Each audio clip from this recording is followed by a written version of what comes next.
And we are live. It's Dr. J in the house with Rob Edwards over at heritagehealth.life. We got Rob here. So we're going to be chatting about acne and chronic skin issues, fungal, bacterial, impetigo. We're going to dive into the root cause, underlying physiology. How does functional medicine deal with this?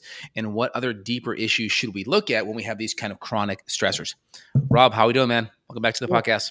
Yeah, thanks. Appreciate it. Good to be here again and kind of talk about this thing. You know, it's funny because we see different kinds of patients and clients every single week, and then every once in a while something happens to us. And so anyway, I was talking to Justin the other day and said, "Hey, you know, I got this. I sent him a picture. Said I got this. Looks like fungus to me on my leg. What does it look like to you?" And he said, "Yeah, I think that's what it is." And so we said, "Well, let's do one on skin and conditions, underlying chronic skin conditions that people have." So that's what we're doing today. Absolutely. So when we deal with skin, obviously we can have chronic fungal issues, especially on the feet very easily, especially if we're walking around with sandals and we're not really getting those sandals super clean. It's very easy to get fungus on the foot or on the toenails. I mean, you start to see some discolored orange or more yellowy thickening of the nails. That's the keratin debris. So essentially you have these dermatophytes or these fungal cells, and they go in and they eat the keratin, which is on the nail protein, and then it spits out this keratin debris that looks yellow and discolored and thicker and maybe more opaque or not as translucent, maybe a little bit, you should say maybe a little bit more, not quite as transparent, a little bit more like foggy glass kind of thing. And that's the keratin debris from the fungus.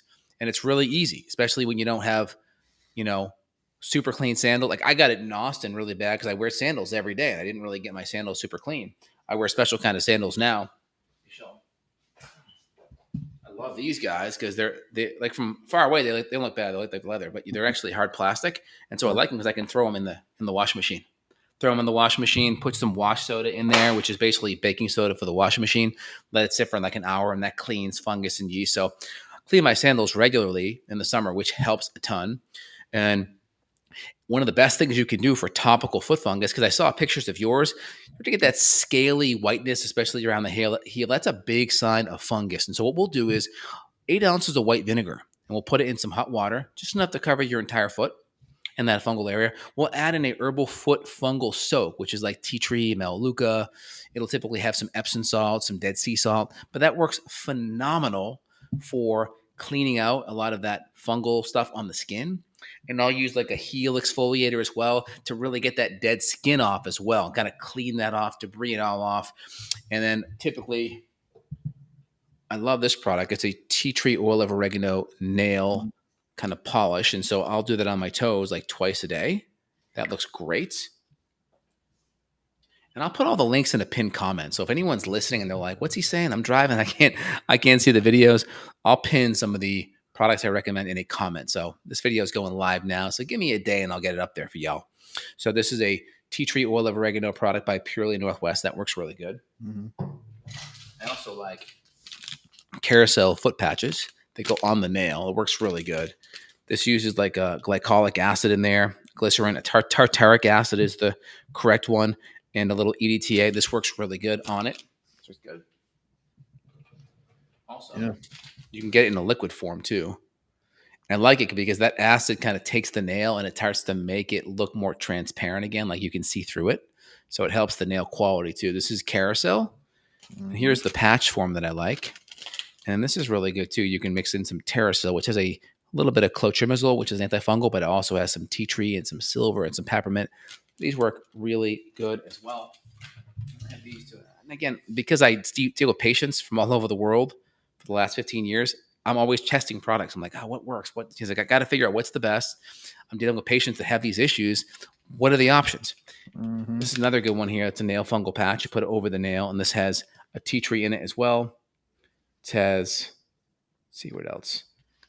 It says tea tree, and it has a couple other things in there, but there's some good herbs in here. I like this because topically it's nice to put it on you and keep it all day. So these are really great for nighttime. Mm-hmm. And then I'll typically topically apply that on my nails if I have any fungal issues 2 to 3 times a day. And I'll typically go barefoot or I'll wear sandals in the morning and let it dry. The key thing is you don't want to put it on and then put your sock on.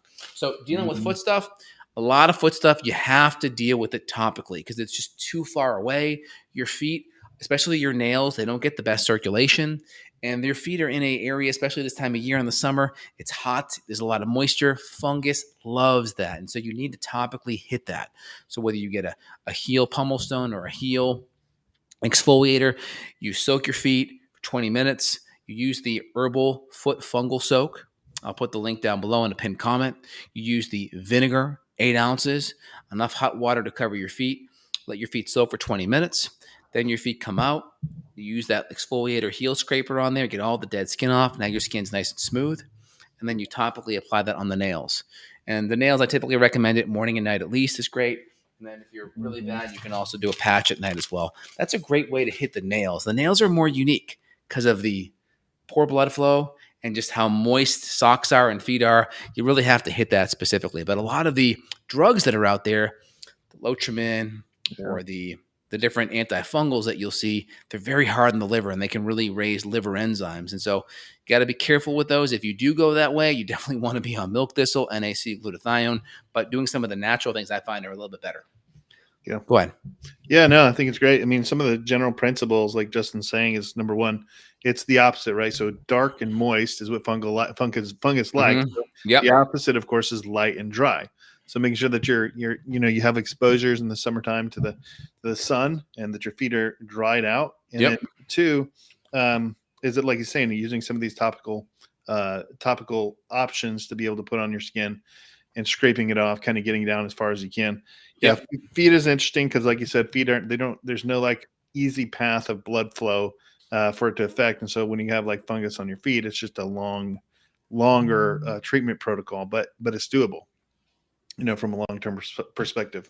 Yep. I'll grab a couple of things. Hold on. Keep talking. I'll let you riff. Yeah, no. And so anyhow, with feet, mine, so I think mine started probably about 3 or 4 weeks ago, knew it was coming. And so started to put in some tea tree oil and some different kind of soaps, because there's other soaps out there that you can use that's tea tree oil that helps with it. And it started to dissipate a little bit.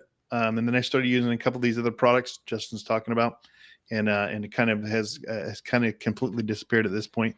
But I also like to look at different kinds of things in terms of the digestive tract, like what kind of things can we do to support it from that, which is like keeping away from sugars, refined carbs, right? Because that's the other thing that sort of can create fungal issues or opportunity inside as well as affecting the outside. Kind of more anti-inflammatory foods, fermented type foods, those are helpful. And, even the other kind of topicals is like you can have like other kind of carriers. So there's coconut oil that can carry tree oil. You can also try apple cider vinegar diluted in water. That can be used as a topical treatment that helps to restore the skin's pH, and that also combats fungal infections as well. So you can do like a Wonder Balm, which is a wonderful product by Perea that has a lot of those same essential oils. You can massage it into the heel or to the foot. This is great for the nails, really good. And so what I typically do is, here's your foot bases. You can get one of these for $8 on Amazon, right? Hot water, up to here or so. Get a gallon of vinegar, about 8 ounces, pour it in, mix it in. Do about 2 to 3 tablespoons of this product here. So this has, if you look at it, it's got tea tree, it's got Epsom salt, sodium bicarb, baking soda, works phenomenal at killing fungus. Mm-hmm. Also, if you have any kids or you let a shirt go too long, it gets wet and it gets moldy smelling, wash soda or sodium bicarb, it's the same thing. You put it in your washing machine, you let it soak for an hour, it'll suck any of the fungal smell out of anything you have. This has bicarb, lavender, chamomile, rosemary, eucalyptus, spearmint, peppermint, MSM, tea tree. So I do about 3 tablespoons of that, put it in, let your feet soak. After your feet come out, the skin's nice and soft. That's why you get this guy. And so this is my heel, for instance. You're just going all over the heel, all over the bottom of the foot, and it's just getting all that dead skin off of it, and it will feel brand new, and all that fungus comes off, and this allows it to exfoliate and fall off because the vinegar is an amazing exfoliator. You got the grating of the cheese there. Yeah, exactly. It looks like it afterwards. But yeah, so it's good. It cleans it all up really nice. And then make sure you get some sandals. Like I'll have in my corner, I have a thing of diluted white vinegar, and spray your sandals down, give them a wipe off, or get some, hydrogen peroxide to wipe off your sandals. If you're wearing a lot of those in the summer, get some sandals that are washable, because that's going to be a big, easy way that you're going to get fungal issues. And then Yeah. also too, I'll do a 10% sulfur soap with tea tree in the shower. I'll soak that up, get them on there. Sulfur, especially from volcanic ash sulfur, right? It's in the scientific literature for the last 100 years. 10% sulfur is incredibly antifungal, anti-lice, anti-parasite, bacterial. It works amazing. And so sulfur soap with tea tree is an awesome antifungal as well. But again, you're putting soap on, it's only on for a minute or two. So you really want a good topical, or a soak will penetrate deeper into the skin and you'll get a lot more lasting effect. So, you want to hit it from a lot of different angles. Yeah, and then if we're looking at the inside in terms of supplementation, you could also use something like saprylic acid. I know that's been shown for fungal overgrowth. We've got oregano oil. That's kind of a staple utilizing. And then we got garlic and maybe a little bit of zinc. But all of those are known for antifungal properties that we can use hitting from the inside out versus the outside in. So we can kind of take a multi-therapeutic approach to it. Yeah, with your feet, though, it's really easy to still have decent gut health and still have some fungal stuff on the skin, just because blood flow is so far away. And so if we have stuff on the gut, running an organic acid test and looking at D-arabinose, tartaric acid, 3-oxyglutaric, these are different fungal metabolites that we'll see on a organic acid test, are wonderful markers.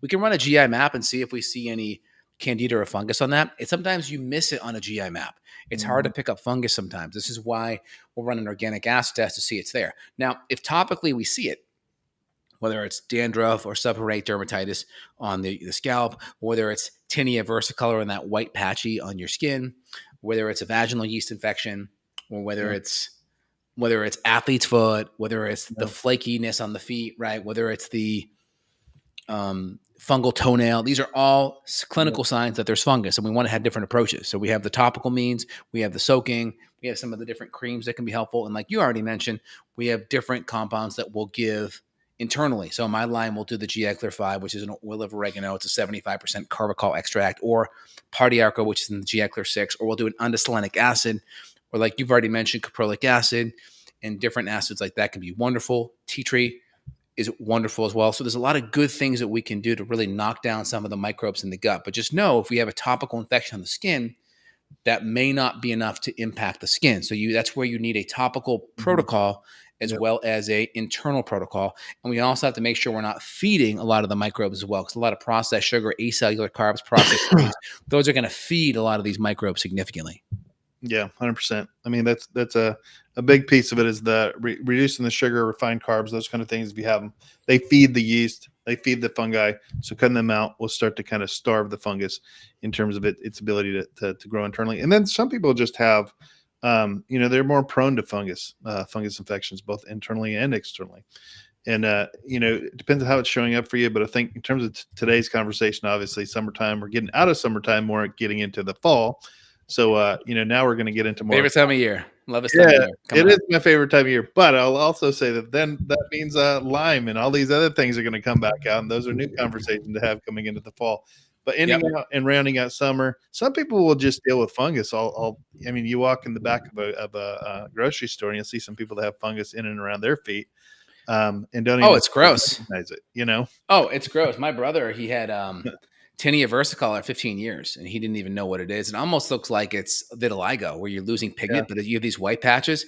And I got him on the sulfur soap, 10% with the tea tree. I got him on this product here, the Terrasil, and I had him topically hit that twice a day. And I treated his gut and got his diet clean, and he had 15-year rashes gone. And he had been to dermatologist before that said, you're not going to be able to get rid of it. You're probably going to have it your whole life. Yep. And even dermatology, they, are kind of think it's a lost cause to some degree. Plus, a lot of the medications they give for a lot of the topical fungus can be very hard on the liver. And so it's tough. It's like, what do you do? Yeah. And so I met a dermatologist years ago who turned me on to sulfur soap. He's like, it's been in the dermatological literature for like almost 100 years. I'm like, looking it up. I'm like, why are people talking about this? And so, I use the 10%. And I'll do it with the salicylic acid for acne or for pore exfoliation, or I'll do it with the tea tree if I have more fungal bacterial. So fungal bacterial, do more tea tree. If it's just acne or cleaning out your pores and your skin and blemishes, I'll do the sulfur with the salicylic. I'll put the links for all of them below, by the way.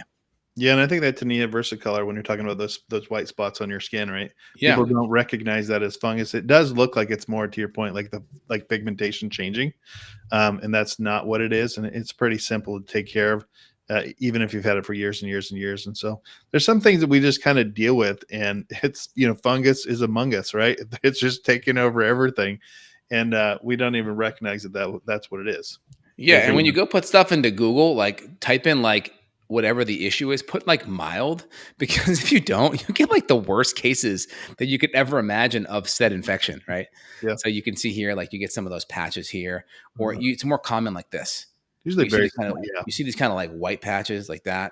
Yeah. That's like your common tinea versicolor, Yeah. You especially like see it that in too. places like Florida. A lot of people had it whenever I used to live in Hawaii.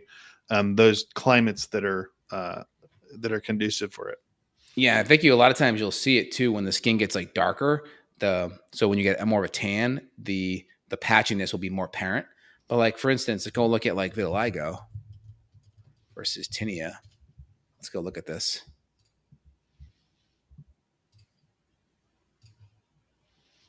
So you can see here, this is what vitiligo is, right? So you can see the difference. That's more melanin, your actual melanin being destroyed versus more of a fungal white patch. So there's a little bit different. I mean, obviously, Yeah. tinea is going to be much more mild, but it can look similar. Like early mild cases of vitiligo, it's easy to mistake that. So you can see that right there, So I right? can You see the know, birth you color. could see, yeah, you could see that there versus like that there. It's easy to confuse that, right? Obviously, this is a lot more serious. This is not autoimmune disease.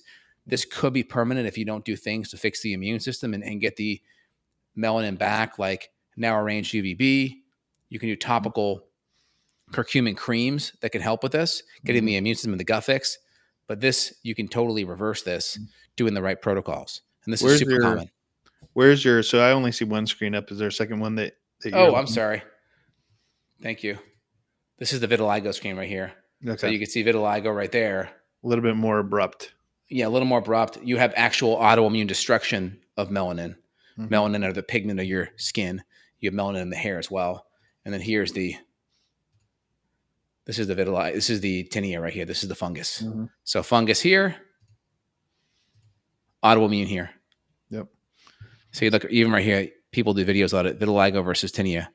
Yep. So yeah, it's a common thing, but just wanted to make sure we address that. Yeah. No, I think it's great. So in general, though, Rob, like we talk about these issues. So we have acne. Let's go into acne a little bit. Or we have, let's say we have like fungal rashes around the face as well, or maybe even bacterial issues. We can easily have things there that we can use some of the natural topicals to knock it down, whether it's a sulfur soap 10% with tea tree, whether it's a witch hazel based toner. I love witch hazel based toners. There's some really good ones out there. Thayer's makes a good one that's unscented. Hyalogics is the one that I use. It's a little bit more moisturizing. I like that brand. I'll put links for everything in a pinned comment tomorrow, guys. So don't worry about it if you're like, oh, which products does he use? And I only recommend things I personally use. So I love those for topical skin issues to clean the pores out, topically treat the pH of the skin, clean out bacteria, clean out sebum. Again, when we deal with skin issues, it's about 80-20, 20% of the time topical. Topical will move the needle 20% of the time. All right. 80% of the time, the 80% of the root cause will be in the guts, Yep. will be in the hormones, will be in the diet, food allergens, everything. So if you're a female, PCOS and excess testosterone due to excess insulin can cause more sebum. Sebum feeds the bacteria on the skin. The bacteria on the skin is called Cutibacterium acnes. That's how the acne term came up. It's the name of the bacteria. And so that will eat the sebum and create inflammation and then cause cyst and cause inflammation in those follicle cells. And then, of course, you can have topical bacteria or fungus also grow because of poor diet, because of inflammation, because of gut health impacting the overall bacteria or fungal milieu. Also, autoimmune issues can impact it if we go to eczema or psoriasis. So these can be a player as well. So food can play a major role with the immune system, with the gut, can really impact the hormones. If we have a lot of estrogen dominance and a lot of PCOS or more androgens or testosterone, that can really feed the sebum and create a lot more acne as well. Yeah. Yeah. It's sort of that internal 80%, susceptibility, versus the topical. And I like the multi-therapeutic approach because, we can come at it from both angles and kind of enhance, our ability to move on to the other side. But yeah, no, I think that's really great. In particular, like you're talking about leaky gut, right? Leaky gut is a big thing that we struggle with.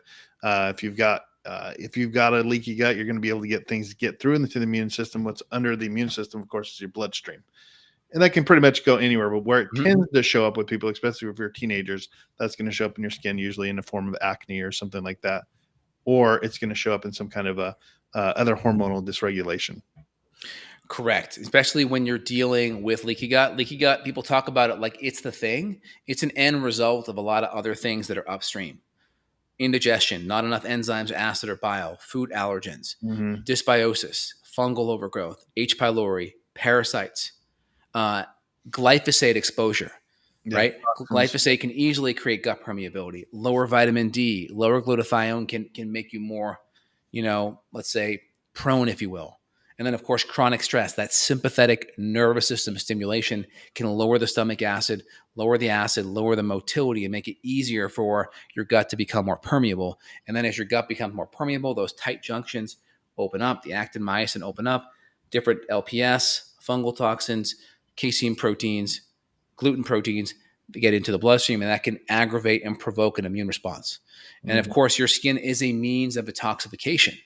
And so if you have junk coming out via the skin, then we want our other detoxification organs to be utilized so it's not utilizing the skin, or we want to not dump as many toxins in through either good water, organic food, really making sure we decrease the insulin and the inflammation. So then our skin is not going to be utilized. The liver, the gallbladder, and the kidneys will be enough. And then, of course, if they are going to be utilized, we want a good protocol where we take the toxins off the skin fast enough so we're not feeding the bacteria with the sebum, with the excess oils. So then at least we're mitigating damage. Is it the root cause? No, but it's still Yep. doing damage control, and it's allowing those follicles to be healthier and be exfoliated and have good moisture levels. And then we work on cleaning out the hormones, cleaning out the gut, so we actually get to the root cause while we do it. Yeah, yeah, no, that's a good point. That when your body has no other choice of detox pathway, it's going to choose detox no matter what. It's going to go down one pathway or another. Traditionally, obviously, it's going to go through the liver. It's going to come out your intestines. It's going to go through your kidneys. But if it's not doing that, then it can be coming out of your skin, and sometimes that's just a sign that we have over toxification inside of our body. Yeah, and when people talk about skin, right, the dermatologists are going to essentially put it all on, oh, it's this lotion, this potion to fix it. Yeah. That may be 20% of the thing. Now, it can make a big difference. It really can. There are some people, go back to the 90s. Remember those proactive commercials, right? I mean, that stuff could potentially work and could help. There are things that I think are gentler and better. I like my toner. I like witch hazel. Works wonderful. And again, not witch hazel, the astringent for bug bites, but an alcohol-free witch hazel that's very gentle and diluted down. Okay. I Hmm. love the sulfur soap with the salicylic acid for acne. And I love for moisture control, for moisturizing. One of the best things you can do, you talk to any plastic surgeon or dermatologist, they'll tell you the best thing you can do to keep your skin looking great over time is good moisturizing, right? Good moisture. Now, I like using emu oil. Emu oil is wonderful. Most of it's fraudulent. It's cut with soy and canola. So you need one that's AEA certified. So it goes to a lab and they actually say, yeah, it's the real deal. So I love emu oil. It's cheap, but it works amazing. If you go to a burn hospital and you come in with third-degree burns all over your body, they will actually use topical emu on you. It has that kind of an Hmm. anti-inflammatory property. And plus, because if your skin's basically burnt to a crisp, and your body receives that and is not overly sensitive to it, it's an amazing oil because it's very hypoallergenic too. So I love it for those reasons. That's kind of my general protocol: cleanse, toner, moisturizer. Hmm. That's a great way to kind of do it. Plus, emu oil has a natural SPF 8. So it gives you about an 85, 88% SPF UV protective factor, which is nice. So you can go out in the skin, out in the sun a little bit and get a little exposure, 15, 20 minutes, not have to worry about it at all. I mean, you go out in the sun, sun's great. You just don't want to burn. Don't burn. Yeah, no, well said. Now, there's somebody that came in. I saw, we weren't talking about eczema, but there it looks like Grace came in. She asked, she has a 3 month old baby with eczema on the face, exclusively breastfeeding. If mom's diet hasn't changed since pre-pregnancy, is it possible the baby is still allergic to dairy, gluten in mom's diet? So, one, this happened to my second son, Hudson. My wife, paleo template, really clean diet, really clean eating, right? And she had to go full autoimmune with her diet. And we also had to be very aware of salicylates. Now, a baby in that first 6 months is going to have a leaky gut by nature, right? Their gut's going to be a lot more permeable, so they may be a lot more sensitive to food. So mama's going to have to do full on AIP. You may have to add in a little bit of probiotics that are made for babies that have Infantis in there. And you're going to also have to be aware of salicylates. That could be a thing as well. Now, if you need something, you can ask your dermatologist. If you can get like a nice moisturizer, because the problem is when you have eczema, it can also make the skin dry. And then if skin's dry, then you itch it, and then the itch it makes it worse. So you can get like some nice hypoallergenic moisturizers, like a Cetaphil for sensitive skin, or a Vanaply is a really good one. Something that's really made for sensitive people. Because sometimes some of the essential oils can be immune provoking. So you want something that's very, very hypoallergenic. And there's some medications that you can do to just calm the immune system. They are essentially calcium urinase inhibitors. I don't recommend them long term, but they can calm down a flare if there is a flare. The medications for those are Eucrisa or Elidel. And Elidel is either Tacro or Picolimus. Those are the medications for that. But again, I don't love those long term. That's an acute Band-Aid. Calm down the immune system while you go and fix the underlying issue. Again, I'm in some of these baby eczema groups, and it's really sad because every mom and person wants like a topical thing. And I'm like, my wife was in those groups because we had it with our second kid. So I always want to surveil what the health landscape is. And I'm like, start with these foods. No one wants to change their diet. It's just it's mind blowing. Right. I come in and like, I'll write to some of these people in my wife's name. I'm like, pull your foods out. They're like, oh no, I just want a potion. I'm like, all right, fine, whatever. Right. So first thing is autoimmune. Second thing is salicylates. Third thing is probiotics, especially with the Infantis. And the fourth thing is going to be get some moisture support on there. Keep that skin nice and moist. And then fifth thing would be add in a medication as a palliative Band-Aid. Yeah, and I think kind of just to piggyback off of that, I think it's important. You mentioned that babies have naturally leaky guts, and that's important to know. That's why the mother has to change. It's on the mother if you're breastfeeding, because they're gonna have that happen. So we had a friend of ours, and they were having the same kind of issues. They also had some other kind of indigestion type issues with the baby as well, and we were trying to discover what it was that she was eating, and that's where you're going to look first. What's mom eating, right? And 100%. For her, it was apple cider vinegar. The apple cider vinegar that she was eating, even though it's good for you, for the baby, it was too much. And so it's a little bit of seeing what are these things that are potentially causing or triggering it to happen. But like Justin said, is dietary, dialing that in, autoimmune dietary. What was the problem with the baby? Was it the salicylates and the vinegar that was causing it? What was the issue with the vinegar? Well, the vinegar that she was taking actually was the kind that had like it was like the mother, the Brags, the mother, yeah. It was like a spicy. It was like I don't know what it was called, some firebomb kind of a thing. So it had some kind of like jalapenos and stuff like that in there. Yeah, so there could be some stuff in there that's really sensitive. Yeah, that makes sense. Yeah, but it just comes back down to the idea that even though the baby's now born, it's still very much reliant. You're its primary food source. And so everything that you're processing is going inside of your baby. So that's why diet matters. And like Justin says, why it's frustrating whenever they're like, hey, what kind of topical thing can I put on the baby? It's like, well, the baby's you're its best medicine. A baby's best medicine is its mom at the younger years.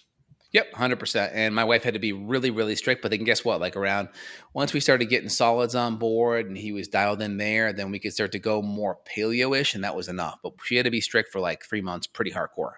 Mm-hmm. Yeah, so it's good to be aware of that. So in regards to gut, so we talked about some of your, early teen daughters starting to have some acne stuff. That's a common thing. And prostaglandins can be a big driving factor of acne in women. And so we'll use certain fatty acids to help modulate some of those prostaglandins. A lot of times progesterone and estrogen balance can be a big deal. And so making sure we're not estrogen dominant is key. If we are high estrogen, how are detoxification, how's glutathione and our sulfur methylation pathways? And then we may want to look at progesterone levels too. And then if we need to support prostaglandins, we may use certain fatty acids to modulate those prostaglandins. We may use evening primrose or black currant seed oil to modulate those.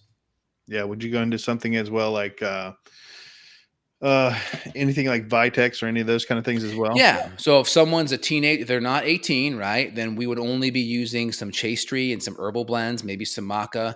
Yep. We'd be coming in with higher dose vitamin A. I always tell my females, if we're giving higher vitamin A, just be careful because they can be teratogenic. It can potentially cause birth defects. Now, that's only if you go very high doses.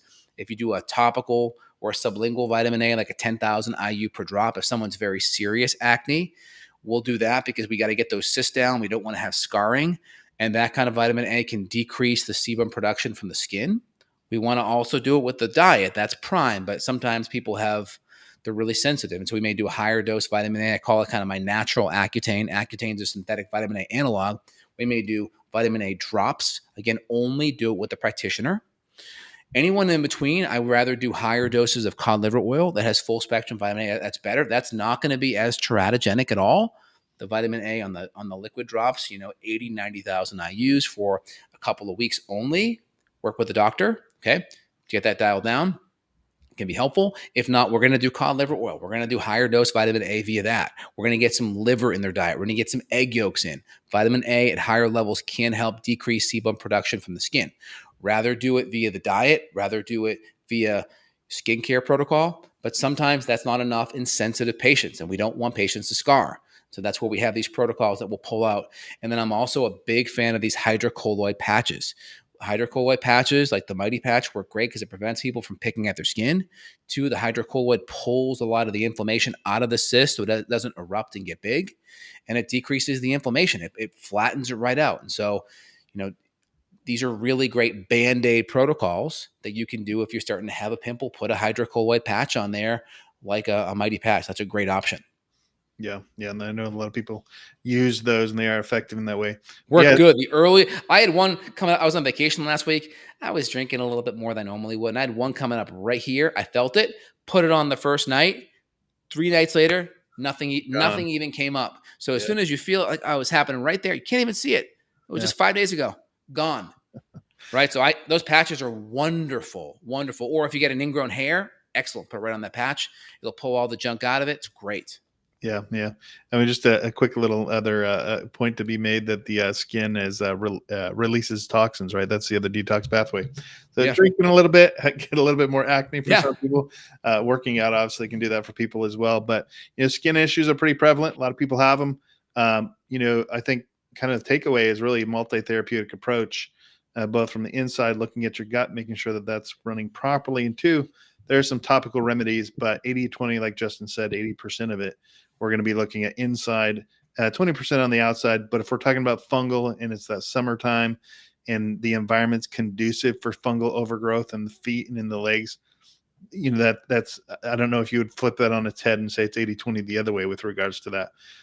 But yes, the other way, yeah, because you can fix all the internal stuff, but it may not be enough to hit it topically once you go to your fingernail or to your yeah, feet or even to your skin. If it's a chronic tinea, you're going to need to hit it topically. yep, on both sides. So Yep. yeah, great, which is different than eczema, right? Right. Eczema, you That's still more want autoimmune. Eczema is yep, more yep, autoimmune. But yeah, and so it's good to be on top of that. Yeah. And again, it's easier when it's just you. When it's the mom going to the baby, it's different because you only can have so many interventions with the baby because they can't take supplements yet outside of maybe some powder probiotics. yeah, That's really it. yeah, So I think we hit some good stuff here out of the gate. I mean, take home, work with a functional medicine provider, try some of the simple topical things that I mentioned. I'll put links in a pinned comment. Work with a practitioner, get your hormones looked at, get your estrogen, progesterone, get your detoxification pathways looked at, look at your gut function, look at how your hormone levels are at, look at estrogen, progesterone, look at if you have any topical things. You have a history of yeast infections vaginally. We may want to test vaginal pH. We have a history of seborrheic dermatitis or dandruff. That's another sign of fungus. If we have thrush, that white coated tongue on the mouth, that's a big one. If we have a lot of extra dry skin around our heels, that's a big sign, right? Fungal nails, right? Toenails, right? That thickened, yellowy discoloration. So these are all signs that you need to get to the root of this here, or it's only going to get worse over time. So again, Rob sees patients worldwide here, guys, over at heritagehealth.life, heritagehealth.life. Feel free and reach out to Rob. And then feel free, Justin Health, myself, Dr. J, justinhealth.com. We all see patients. We want to get to the root cause of this. Hopefully this information was helpful. If it was, put a comment down below. Let me know what you liked. Let me know what you're going to start working on. Also, let me know what you want to hear more topics on. Like Rob and I come into these, pre-show. We're like, hey man, what's happening with patients with you? Oh, I had this issue. Oh, okay, let's talk about that. So we try to take real life examples of what's happening in our clinics and then bring them to the surface, especially if it's like fresh in our head. It's like, let's share it with our people online. Yeah, absolutely.